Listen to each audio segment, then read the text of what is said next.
Hello, everybody. This is a different sort of podcast than I typically release on the YouTube channel. It is a Q&A with subscribers to my Patreon.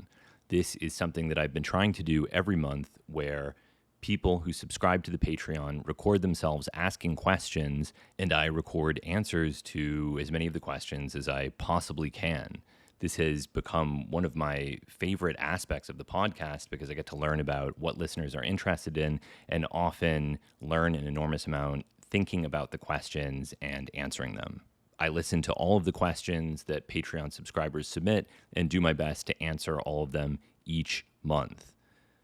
The reason that I'm releasing this is I want to make some of the people who listen to this podcast on YouTube and Spotify aware of the Patreon exclusive features. In addition to the Patreon being completely ad-free, it's also where the majority of this podcast can be listened to.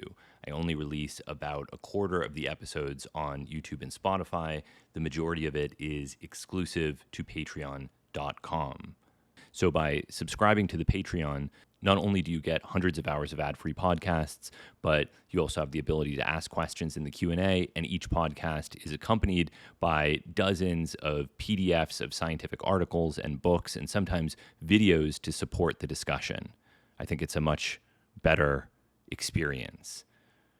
This podcast would not be possible to release publicly without the support of sponsors, because pretty much every video that I release is demonetized. So I understand that nobody likes advertising, but it is the sponsors and the Patreon subscribers that make any of this possible. So if you want to ask questions in the next Q&A or see the supporting documents for these discussions, go to patreon.com/Hamilton Morris.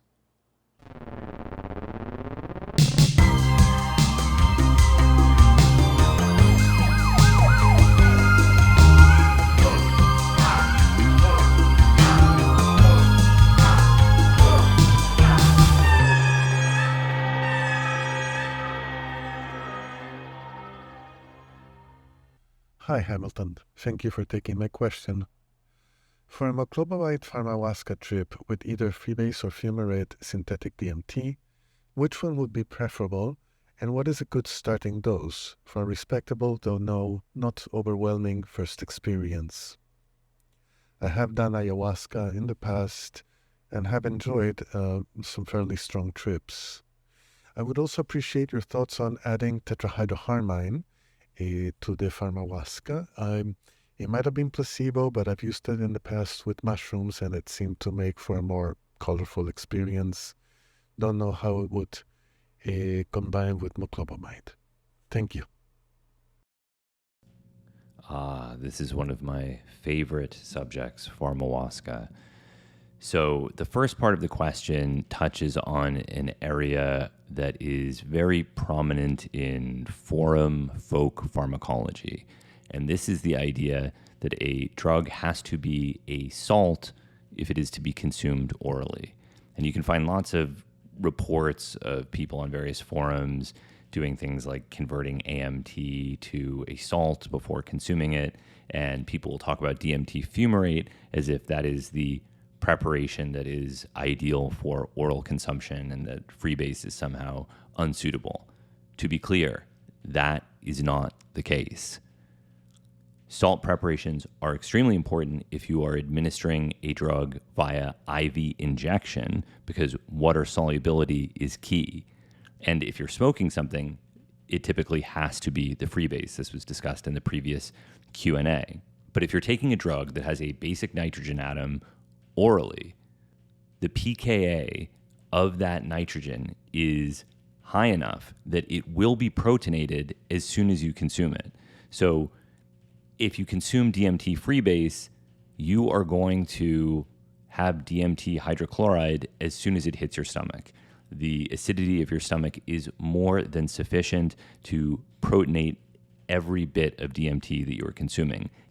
As an added twist, this protonated form is likely not what is actually being absorbed into the bloodstream. It is likely the case, at least for most drugs that have a basic nitrogen atom, that They are absorbed in the small intestine, which in some locations has a pH that is as high as 8.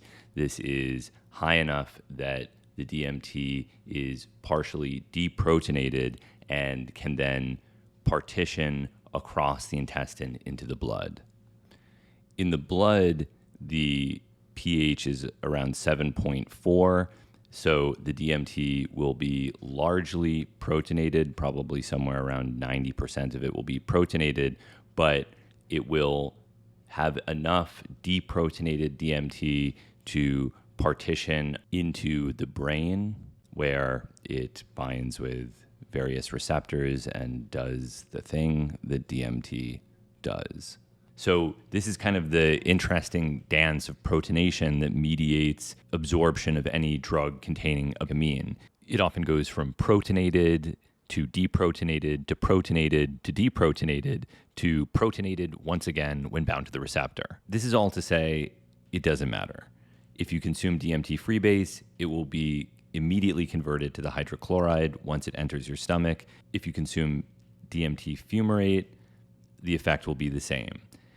There is an added advantage in using the freebase, which is that the dosing has the potential to be more precise than dosing the fumarate salt. And the reason for that is that fumaric acid salts can exhibit variations in their stoichiometry. So you can have a stoichiometric fumarate salt where there is one DMT molecule for every fumaric acid molecule, or you can have a hemifumarate salt where each side of the fumaric acid molecule is bound to a DMT molecule. And you can have combinations of the two as well. You can also have excess fumaric acid very easily if you don't do a ton of washing with acetone and recrystallizations. So I would say that from the perspective of precision dosing, it makes a lot more sense to use the freebase. And I always use the freebase myself.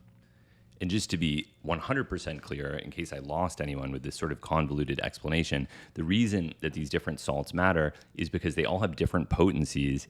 And unless you have access to NMR or other analytical instruments, it's very difficult to tell the difference between DMT fumarate, DMT hemifumarate, and DMT fumarate that is contaminated with excess fumaric acid. Even though DMT is often dosed very casually in smoked DMT or ayahuasca, the reality is that it has a pretty steep dose response curve. In terms of my pharmahuasca methodology, I have a tried and true method that I have had great success with. That is to take 300 milligrams of meclobamide orally exactly 1 hour before consuming DMT freebase in a capsule. I have created a sort of personal dose response curve based on years of experimentation. And for me, under those circumstances, also I should say that I typically fast for the day that I do this. 35 milligrams of DMT is too little. 40 milligrams is where things begin to become wonderful and ayahuasca-like. 50 milligrams is also wonderful, but is where the first hints of threatening or frightening or uncomfortable psychological territory manifest. And 75 milligrams will deconstruct everything I've ever known. So 75 milligrams is the absolute maximum I've ever consumed. I would never want to consume more. I don't think I would ever want to consume 75 milligrams again. So I find the most benefit in the 50 to 60 milligram range. If you've seen the episode of Tales from the Trip that I'm on, the intense pharmahuasca voyage that I'm describing is from 75 milligrams of DMT freebase combined with 300 milligrams of meclobamide. As for tetrahydroharmine, I don't have enough experience using purified material to comment on its psychoactivity or what sorts of contributions it may or may not make to the ayahuasca experience. The ayahuasca-derived beta-carbolines are psychoactive in and of themselves without the DMT. For many people, that is a desirable feature. For me, in my experience, it tends to be undesirable. And I find that the ayahuasca beta carbolines confer a sedative and almost deliriant quality to the experience, whereas meclobamide allows for a transparent, physically benign, highly sharp DMT experience, which is what I am looking for personally. But there's no right or wrong way to do these things as long as you're being safe. But for many people, the contribution of the beta carbolines is desirable, and I would like to revisit that one day. It's well known that the cannabis plant contains a wide variety of fascinating phytochemicals. It's one of the most studied plants in the world. And so I'm always amazed when researchers discover new compounds in cannabis. What was especially amazing is that in 2019, a group of researchers in Italy found a new cannabinoid called THCP that is structurally very similar to THC, but it has a 7-carbon chain instead of a 5-carbon chain. The extension of that chain gives THCP much greater potency. So at the CB1 receptor, which is responsible for the stoning effects of THC, THCP binds with 33 times higher affinity, making it the strongest known phytocannabinoid. I thought that this would remain an obscure scientific curiosity, and I was amazed to find that within 3 years of its discovery, techniques had been developed to industrially produce THCP from hemp. I saw that Canaclear.com was selling it. I independently ordered a sample, analyzed it via NMR, and found that the material was bona fide. So if you are interested in THCP, Delta 8 THC, HHC, or any other unusual phytocannabinoids, go to Canaclear.com. All of their materials are third-party tested for quality and compliance, and if you use the code Hamilton, you will get 15% off any purchases. Thank you, Canaclear. Hi, Hamilton. So, I was just wondering how confident somebody could be in the hydrolyzation or partial hydrolyzation of 4-ACO-MET into 4-HO-MET, because there's not a lot of, or any research actually about that. Shulgin in TCAL said that it was basically indistinguishable from 4-ACO-DMT, and in your experience, has that been true or no? So you're right that this particular question of whether 4-acetoxy MET is hydrolyzed in vivo to form 4-hydroxy MET has not really been carefully studied. There is a bit of work in the surrounding territory, but I think one can be very confident that it is partially or likely completely hydrolyzed. And the reason for that is that while this question of this particular hydrolysis process is somewhat obscure, the larger literature on hydrolysis of acetate esters, and even more specifically aromatic acetate esters, is extremely in-depth. There are a vast number of pharmaceutical substances, perhaps most prominently aspirin, which is O-acetyl salicylic acid, which have been studied pharmacokinetically in countless scientific papers. It is well established that these sorts of esters are rapidly hydrolyzed in vivo, and that hydrolysis can be affected both enzymatically in the liver or in the blood, or non-enzymatically in the stomach. The reason people are interested in this hydrolysis question is if these 4-acetoxytryptamines were not hydrolyzed, then maybe they are entirely different drugs. Maybe they have different types of activity. And if you look online, you can find a tremendous amount of anecdotal evidence to support that there are dramatic differences between the 4-acetoxytryptamines and the 4-hydroxytryptamines. But you can find people saying all kinds of shit. And just because people say something doesn't mean that it's true.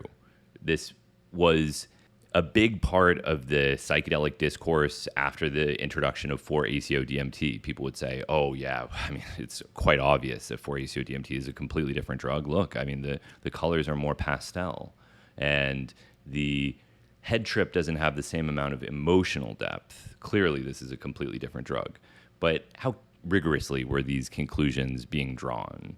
How many experiments were they doing? Were they double blind? Could this have been placebo? I think very easily it could have been a result of the sorts of expectations that people brought to the action of these substances. Okay, so then the next question is, are there known differences of any kind? The first and most obvious answer is that there is a difference in terms of the potency of these compounds by weight, because the acetate ester is adding bulk to the molecule, meaning 20 milligrams of 4-hydroxy-MET fumarate contains more molecular entities, more individual molecules than 20 milligrams of 4-acetoxy-MET fumarate. And accordingly, if it is merely acting as a prodrug, you would expect the 4-acetoxy-MET fumarate to be about 9% less potent by weight. So if you're looking for bang for your buck, you could make an argument that you're getting more molecule in the 4-hydroxytryptamine relative to the acetoxy, because it's often the case that vendors will sell both variants. But even this supposition contains additional complexity, because even if these compounds are merely and exclusively acting as prodrugs that are completely hydrolyzed in vivo, there's still the possibility that the acetate ester confers pharmacokinetic advantages. We know that the 4-hydroxytryptamines are unstable. Maybe this increases their stability in vivo. And more obviously, the acetate ester is going to be less polar, so it may also facilitate entry into the brain. It's sometimes the case that prodrugs are actually more potent than their active metabolites due to these pharmacokinetic advantages. A notable example would be L-DOPA, which is a prodrug for dopamine, but if dopamine is administered orally, it doesn't even enter the brain. So the pro-moiety is necessary to confer activity to the drug. Heroin is sometimes incorrectly described as a prodrug for morphine. It's actually a prodrug for 6-monoacetylmorphine, but in that case, you are actually making the opioid quite a bit stronger than morphine with the addition of these acetate esters. So this is not inconceivable. The first and most obvious advantage is that the acetoxy esters of these 4-hydroxytryptamines appear to be much more stable than the 4-hydroxytryptamines. 4-hydroxytryptamines are infamously unstable compounds.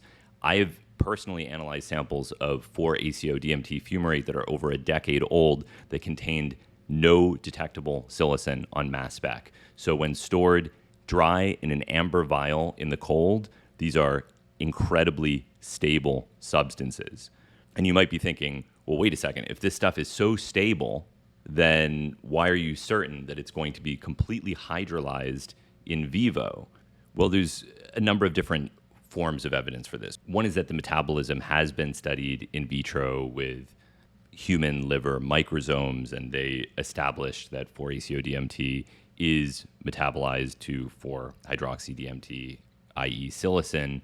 They claim in this paper that it has slightly different metabolites than psilocin, specifically beta-hydroxypsilocin, but they didn't do a experiment with psilocin in the same paper. So I would like to see under these exact circumstances if that is truly the case. That's the first piece of evidence. It makes sense chemically and enzymatically, and it's even been observed experimentally.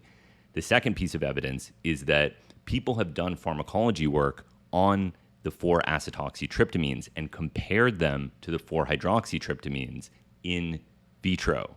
And interestingly, the 4-acetoxytryptamines do bind to 5-HT2A and act as agonists.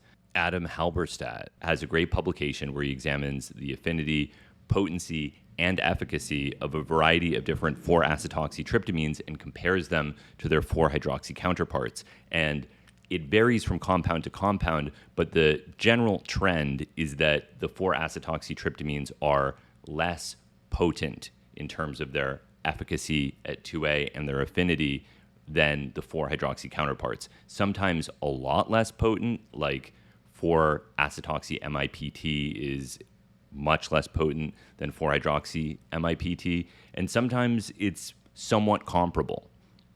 Another piece of evidence is that people have compared them in head twitch response studies, and what they've found is that the potency of the 4-acetoxytryptamines and the 4-hydroxytryptamines in terms of eliciting the head twitch response is comparable.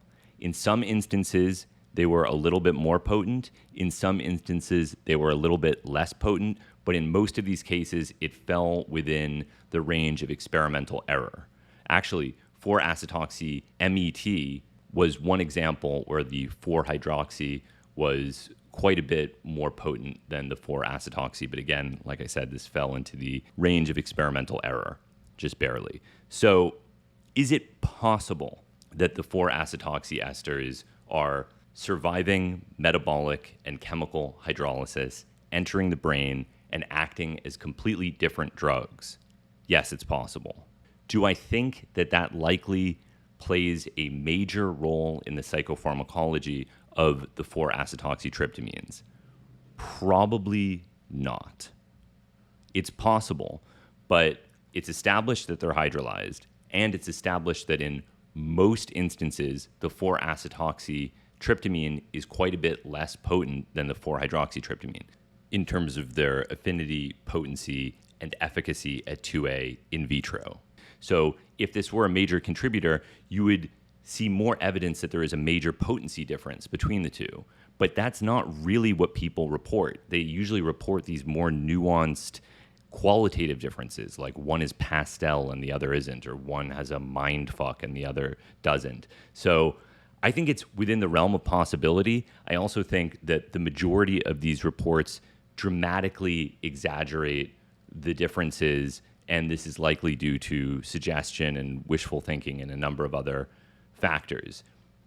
It's worth investigating, though, because in some of these compounds, for example, 4-ACO-DPT, the potency is not that far down relative to the 4-hydroxy counterpart. So there are instances, and probably depending on the various other substituents, some of these may have increased or decreased propensities for metabolic hydrolysis. And so it's conceivable. It is conceivable that there could be a difference.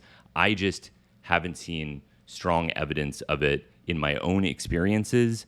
And I don't think that there's any research that strongly supports there being a difference, although it wouldn't blow my mind if there was a small difference. There's a concept in forensics called Locard's exchange principle, which is that every contact leaves a trace. The idea being that anyone going anywhere, doing anything will leave some evidence behind. And I think that there's something analogous in pharmacology. Any chemical difference, whether it's a crystal polymorph or a salt difference or a different pro-moiety, is going to slightly change the pharmacokinetics of the drug and could conceivably even change the pharmacodynamics.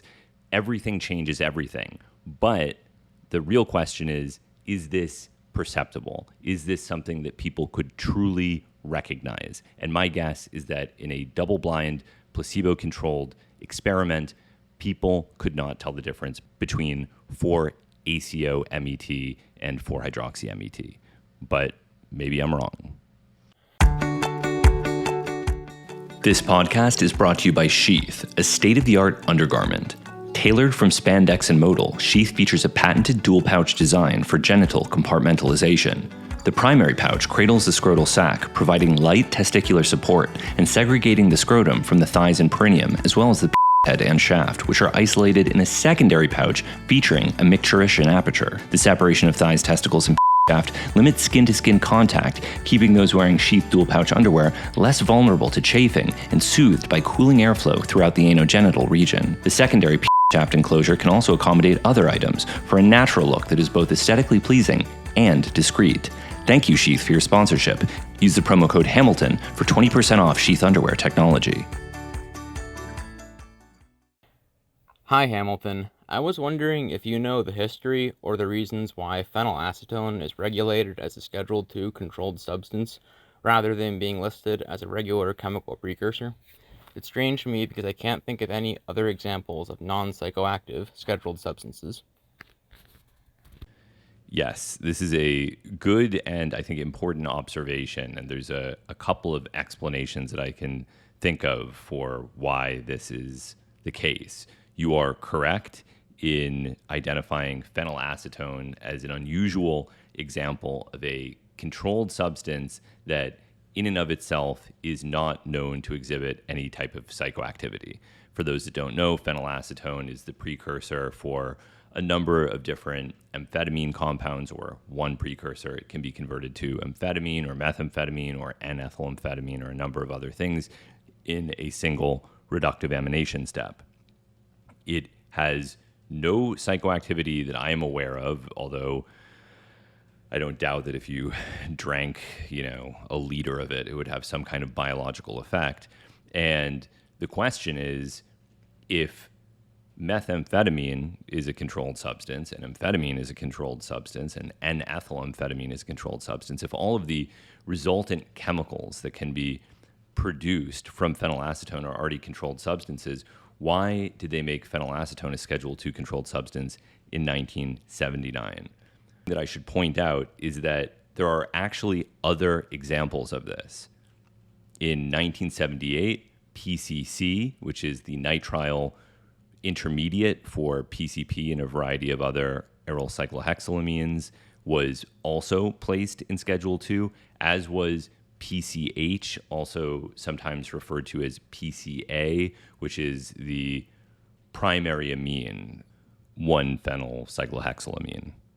PCA and PCC are also either non-psychoactive or minimally psychoactive. They certainly are not chemicals that have ever been encountered on the street as drugs of abuse. So now we have 3 non-psychoactive drugs that are Schedule II controlled substances. And if you go back a bit further, you can find 2,5-dimethoxyamphetamine, which was placed in Schedule I. Now, how is that justified? Was 2,5-DMA ever a drug of abuse? Again, no. In this instance, it is psychoactive, but I think it has only been encountered on the street maybe one time. And again, it's not being controlled because there was ever an epidemic of 2,5-dimethoxyamphetamine on the street. It's because it is the precursor for DOB.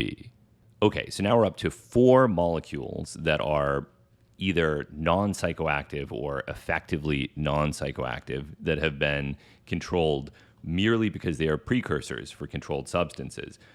But it didn't stop there. In 2010, the fentanyl precursor ANPP was placed in Schedule II, and in 2012, 2CH, the precursor for 2CB, was placed in Schedule I.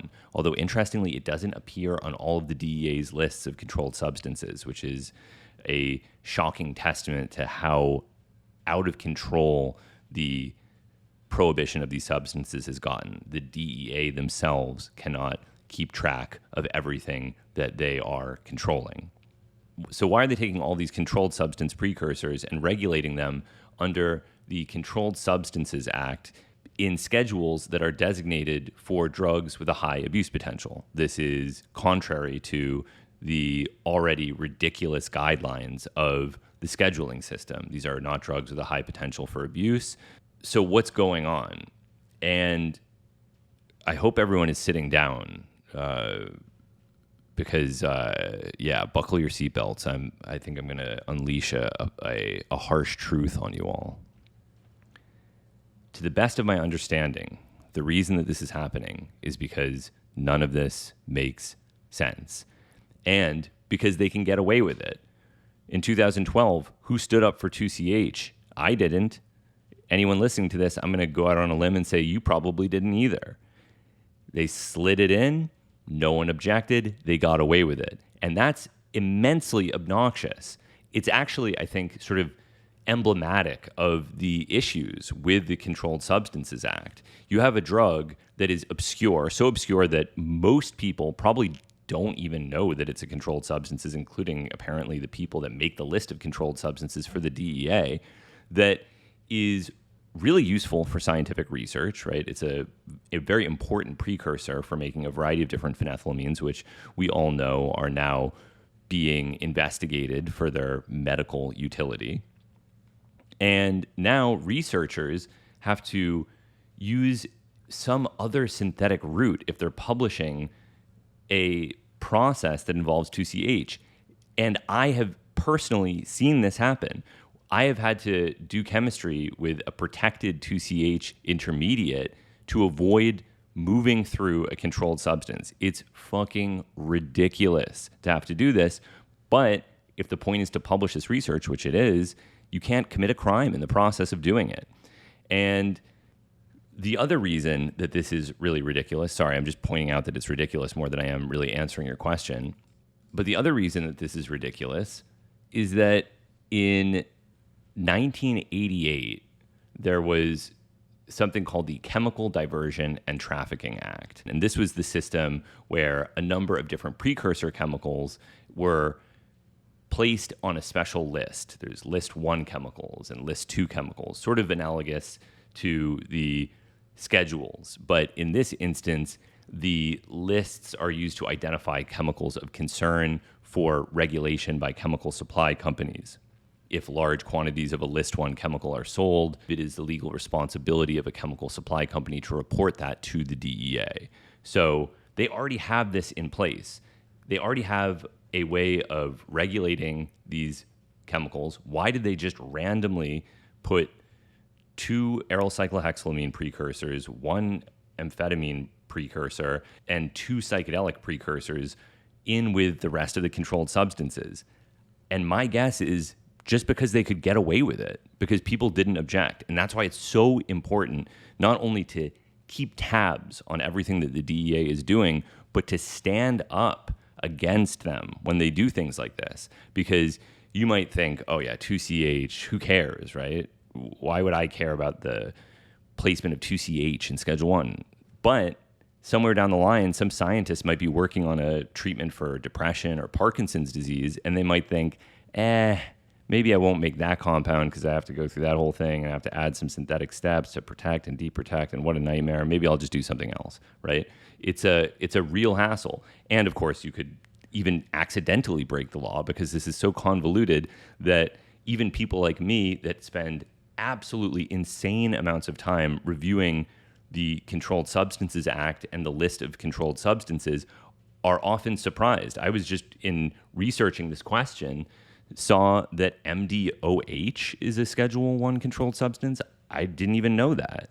And I'd done a huge interview with somebody that was making MDOH specifically because they thought it was legal.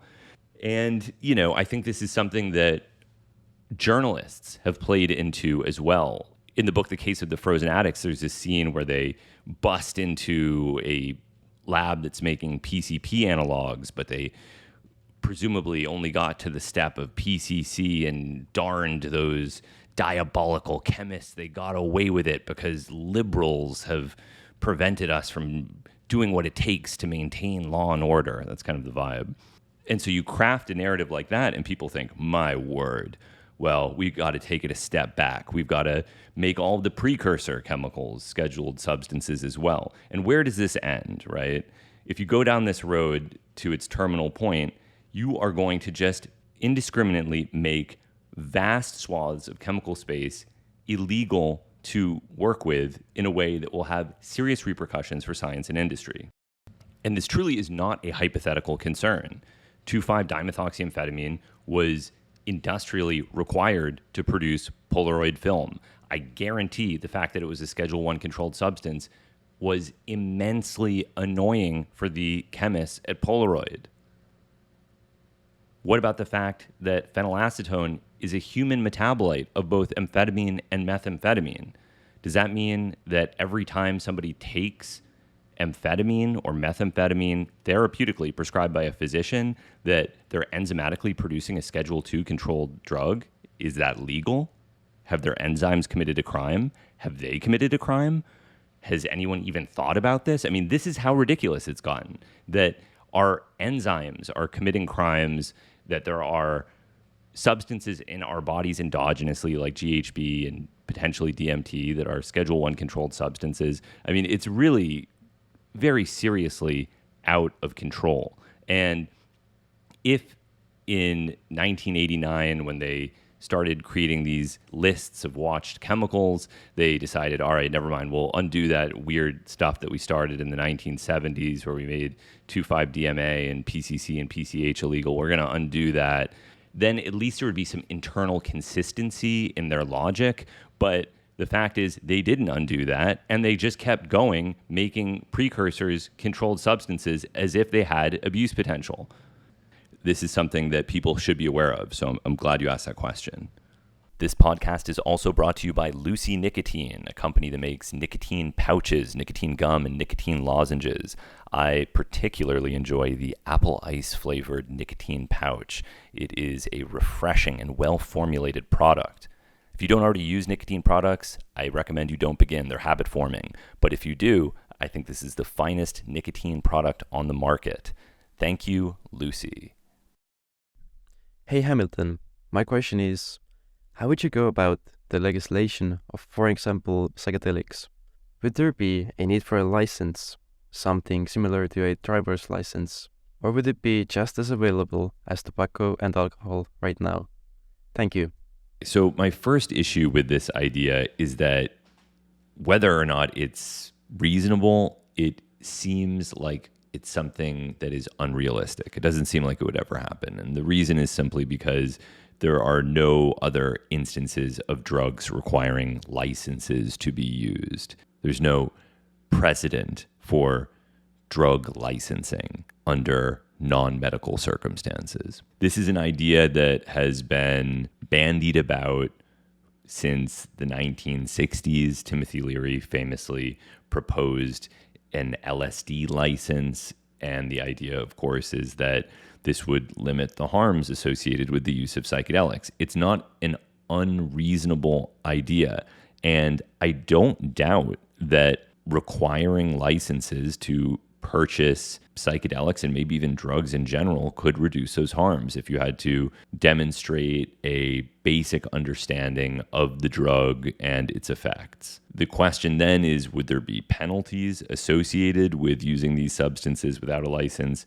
Presumably there would be, otherwise no one would bother with getting the licenses. And does this promote a sort of paternalistic or elitist attitude toward the use of psychedelics? I feel sort of conflicted about things like this because you're constantly trying to balance freedom and safety. Things that make us more free can make us less safe, and things that make us more safe can make us less free. In order to live in a free society, you have to accept dangers associated with that freedom, whether it's using drugs or having sex or saying things publicly that will cause problems of one kind or another. So if you're asking me honestly, seriously, do I think there should be licenses to use psychedelics? No, I don't think so. I love Timothy Leary. I get where he was coming from with this idea of LSD licenses. It has a certain rationality to it, but I think licenses should only be required under circumstances where there is a high potential of harm to others. So that's why driver's licenses matter, because when you drive, you're not just risking your own safety, you're risking the safety of others. Again, I think gun licenses make sense for the same reason. You're not just risking your own safety, you're risking the safety of others. Or liquor licenses, because you are distributing a substance to others. So when others are involved, licenses are extremely important.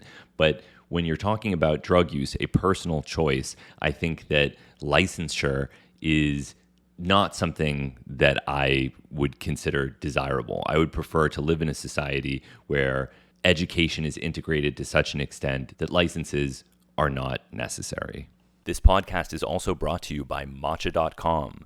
Grab a traditional matcha bowl or your favorite mug and enjoy a hot cup of matcha first thing in the morning. I don't drink coffee, but I think matcha is a wonderful way to start the day. It contains L-theanine, it contains caffeine, which is what I'm most interested in, and it has all sorts of purported health benefits. Matcha.com was founded by psychedelic pioneer Dr. Andrew Weil. All of their matcha is imported from Japan and third-party tested for heavy metals. It's delicious, probably healthy, and certainly stimulating. So enjoy a cup of matcha from matcha.com. Hi, Hamilton. I hope you're doing well. I wanted to ask you, what do you make of Dr. John Mack's opinions on the alien abduction phenomenon? I remember you mentioning in the past that you knew him to some degree growing up, and I just wanted to ask if you had any personal insights on him as a person. I think it is amazingly strange that a former head of psychiatry at Harvard Medical would be invested in such a fringe topic. Yes, I did know John Mack growing up. He was a family friend, and I agree, he was a truly remarkable person. For those not familiar with John Mack, he was a psychiatrist. He was the head of the Department of Psychiatry at Harvard Medical School. He won a Pulitzer Prize for his biography of T.E. Lawrence, and he was also the foremost expert on alien abduction from a psychiatric perspective. And also, I think a lesser-known fact about him was that he was very interested in psychedelics. So yeah, it's really weird. It's been a while since I've read Abduction, and that's the only one of John Mack's books that I actually have read. But my feeling about John Mack, at least in terms of how he publicly presented his views on alien abduction phenomena, was a sort of agnostic view or a consequentialist view, which was to say, like, it doesn't matter whether aliens are real. It doesn't matter whether or not people are being abducted. All that matters is that people think they are being abducted, and it's causing psychological distress. And it is the responsibility of the clinician to help people deal with that distress. And in his perspective, he felt the best therapeutic effect could be achieved via believing the people who had had these experiences, not interrogating the validity of their abduction, but assuming that what they were saying was true and helping them deal with the reality of their experience. There's actually a really interesting parallel approach that you see in the realm of treatment of dementia. So until the 80s or 90s, lying to patients who had dementia was discouraged. And there was something called reality orientation that was the typical mode of dealing with dementia-associated delusions. So if you have somebody with Alzheimer's disease and their wife is dead and they say, "Where is my wife?" You say, "Your wife is dead." And they grieve, and then 20 minutes go by and they say, "Where is my wife?" And you say, "Your wife is dead." And then they grieve again, and you continue doing this. At some point, a alternative approach was pursued, which is called therapeutic deception or validation therapy. There was actually an article about this in the New York Times recently, which I recommend, called "When My Father Got Alzheimer's, I Had to Learn to Lie to Him." So the therapeutic deception technique is the opposite of reality orientation. Instead of saying, "Your wife is dead," you say, "Your wife is at the store, she'll be back soon." Your wife is at the store, she'll be back soon. And is that true? No, their wife is dead. But you spare them the pain of having to grieve the loss of their wife repeatedly due to their amnesia or dementia or whatever. So John Mack felt, I believe, that interrogating the reality of the abduction phenomena was not beneficial to the patients. It was better to engage in what could be classified as a form of validation therapy. To say, yes, you were abducted, and what did it mean to you? And how are you going to go forward? And how are we going to help you in the wake of this experience? And I know for a fact that many of the patients that he treated considered his therapy to be life-saving. I went to his memorial service, and I think I talked about this on a previous podcast. It was actually very moving seeing all these crying abductees who credited John Mack with saving their lives. Now, I think that the story is actually a little bit more complicated than that. I do think that John Mack was not just engaging in a form of therapeutic deception. I think that he actually did believe in aliens and alien abduction. But again, you could argue that that was also inconsequential, because whether or not he believed in it and whether or not his patients had truly been abducted, the point was that they were in distress and he had a process for helping them with their distress that worked.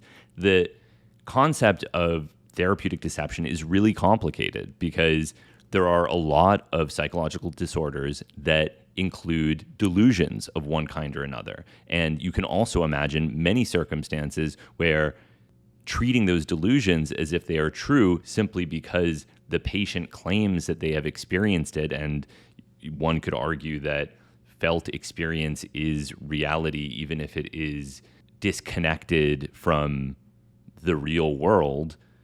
But you can imagine how this could cause problems, right?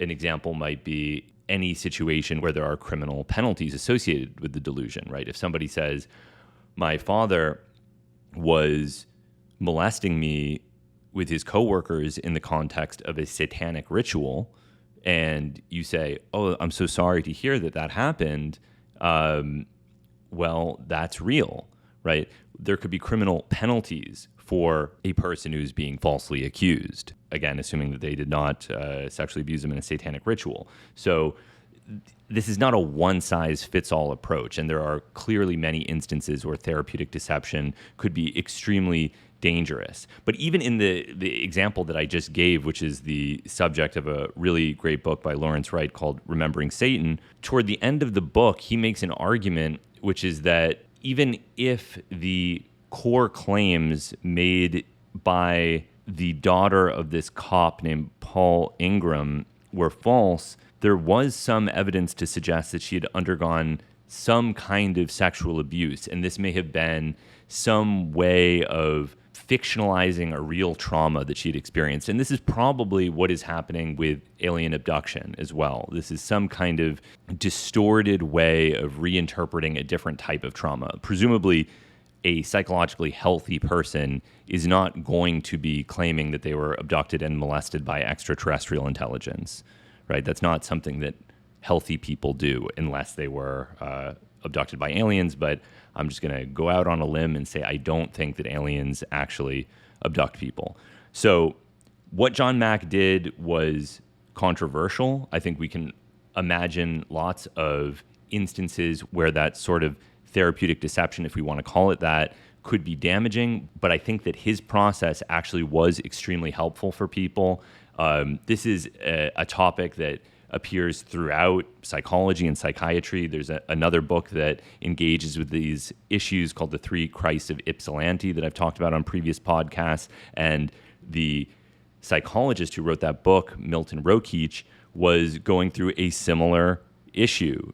You have people, they're saying they are Jesus Christ. What do? Do you say, yes, you are Jesus Christ? Do you convince them, no, you're not Jesus Christ? Look at all of this evidence that you are not Jesus Christ. And the complicated aspect of this is there is no right answer. It depends on the circumstances and the patient. There are probably situations where validation would help, and there are probably situations where validation might hurt. So I do think that John Mack believed in alien abduction, and I think he helped a lot of people, but obviously his work was controversial and many people do not agree with his methods. And I think I've mentioned this on a previous podcast, but just to say it because it's a funny thing. When I was a young child, he told me to take LSD and listen to Glenn Gould play the Goldberg Variations, which I later did.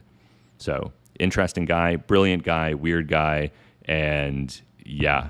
This podcast is also brought to you by the Apollo. The Apollo is a wearable bracelet or anklet, whichever you prefer, that produces a vibrating frequency that can achieve a number of different effects depending on how you set the device. It can be stimulating to wake up in the morning or relaxing at the end of the day. Sometimes I wear it while I'm sleeping. Sometimes I wear it while I'm driving. I find the effect really nice. It's sort of like strapping a purring kitten to your ankle. And I know that it sounds a little bit weird, but if you enjoy massage, if you enjoy relaxing, vibrating chairs, I think that this is in that vein of an effect. It feels really nice and calming, and it's a great way of non-pharmacologically altering your mood. This is a product that was created by a psychiatrist named Dr. David Rabin after years of research, and I think it's a really interesting device. So if you want to learn more about the Apollo, go to apolloneuro.com. Thank you for the sponsorship, Apollo. At one point, you posted on Twitter that you were using 2CE to study astronomy. And I was wondering if you could elaborate on that a little bit, either specifically or more general about studying or reading on psychedelics as opposed to more kind of neutral stimulants. So I don't remember the exact tweet that you're referring to, but I am confident that I was not referring to 2CE, but rather 2CD. They're very similar substances, but 2CD has a methyl group in the 4 position and 2CE has an ethyl group. 2CE is a much stronger psychedelic than 2CD.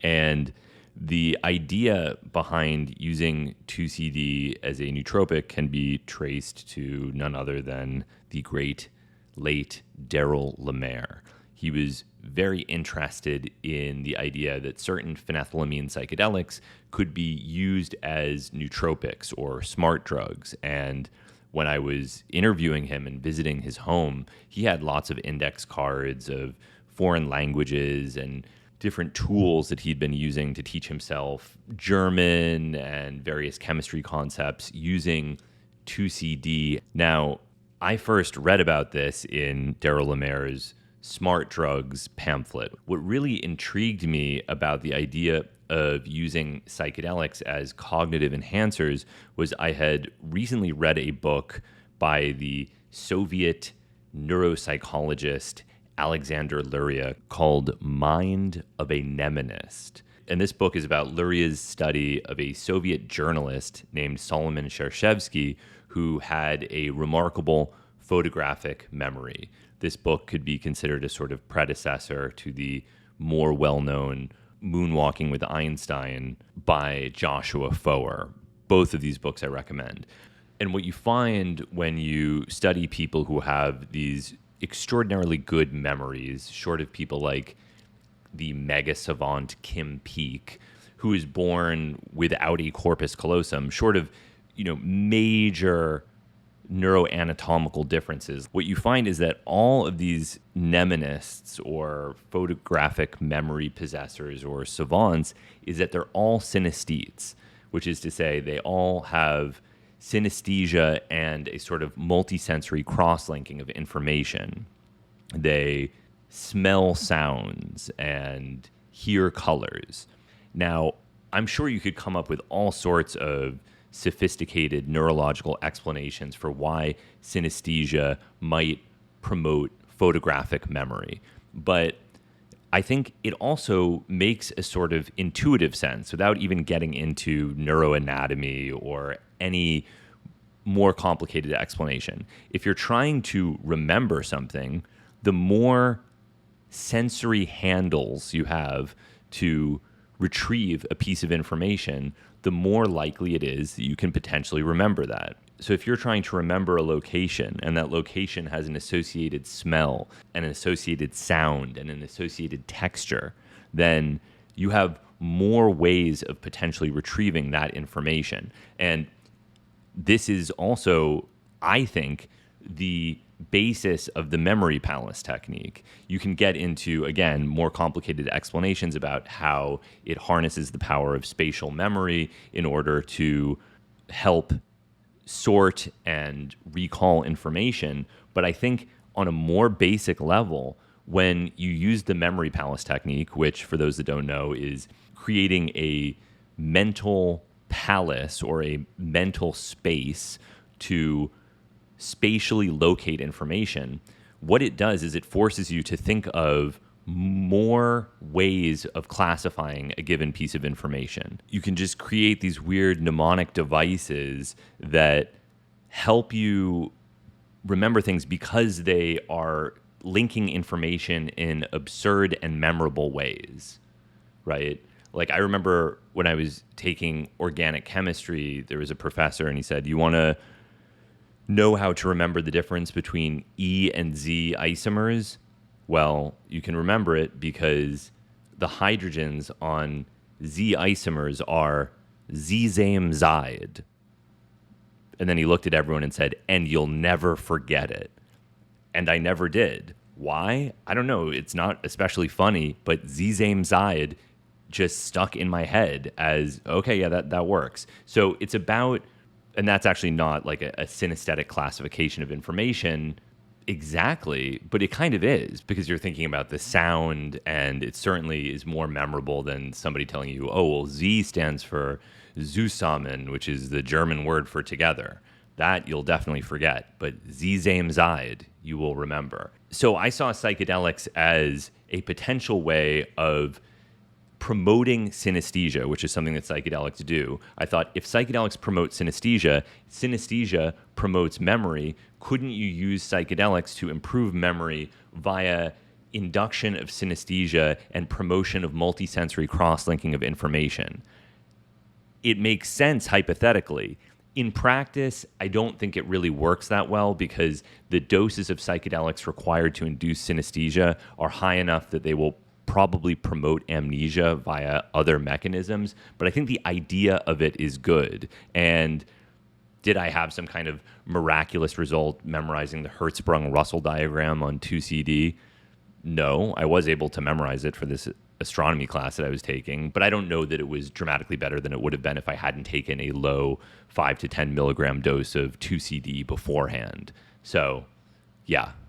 We got the rectal kratom guy right off camera right now. I mean, this is what you're telling me. I don't know. That's boofing kratom. It's become a meme on the internet. This is a kratom tea product. It's not intended for boofing. Even if the pH of the human rectum is between 7 and 8, and the pKa of mitragynine is 8.1, that's just not really relevant here. This is a tea. Consumption in hot water, that's what it's for. That's what it should be used for.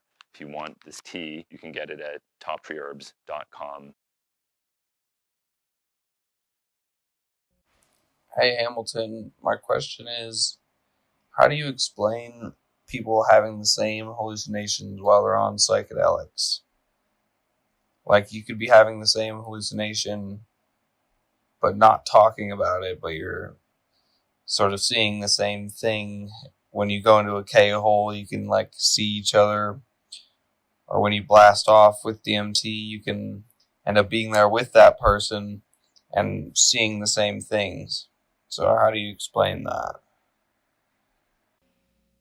So I'm interested in why people find this concept so interesting, because there's no question that the concept of shared hallucinations is immensely interesting for a lot of people. It's one of the things that I have been getting messages about for years. How do you explain shared hallucinations? I think people like the concept of shared hallucinations because it almost seems to be evidence of the supernatural. Same thing with machine elves, same thing with dreams predicting the future. They kind of fall into this category of, if it's real, doesn't this mean that there's something beyond what we understand of the world or something? I think it has metaphysical implications that go beyond the question of how do shared hallucinations exist? And my short answer is, I don't think they exist. I don't think they exist because they're unverifiable, because you cannot experience another person's consciousness to truly confirm that the experience is shared. And people are very vulnerable to suggestion. It's so easy to do this. And on top of that, if you are sharing an environment with somebody and sharing a drug with somebody, it seems fully possible that the same environmental stimuli might induce an effect in both of you that could be somewhat similar, yet it is not a shared hallucination, right? Like, two people could be at a beach taking a psychedelic, laying in the sand with their eyes closed, listening to the water, and maybe both of them hear an eagle and have a vision of an eagle or something like that, right? Is that really a shared hallucination, or is that two people responding to the same environmental stimulus? So I know they're very commonly reported. I know that people contact me about this all the time. I am skeptical. I'm skeptical because it can't be verified and because I think people want it to be true. And that's always a problem. You know, as soon as you want something to be the case, then there will be a confirmation bias. People, for whatever reason, want shared hallucinations to exist. And so they could subtly manipulate each other's experiences to make them feel more congruent, because wouldn't it be cooler for it to be a shared hallucination than a subtly different hallucination? Like, oh, you saw an eagle. Well, I kind of saw more of a seagull thing, but it's kind of eagle-like. So it's just easier and I think more interesting to suggest that there's a shared experience that can't be verified. So I know that that's like a STEM lord rationalist response. I don't like being that guy. But at the same time, I think it's better to regard these things skeptically than to uncritically assume that they're true, because they're very likely not true. Hi, Hamilton. I really enjoyed your interviews with YouTubers like Crime Pays, But Botany Doesn't, and The Chemist. And I'm wondering, selfishly, if you're interested in taking it a step further and making chemistry ASMR videos. Just spitballing here, but it might be a way to get remonetized. Thanks. Thank you so much for the question. It's a really fun, nice question for you to ask. And it reminds me of this nice 300 milliliter round bottom borosilicate flask that I have. And just when I give it a little tap, such a nice tap. Tap, tap, tap. Tap, tap, tap, tap, tap, tap, tap. And if I give it a little blow, it makes a really nice sound. I'm gonna give it a little gentle blow.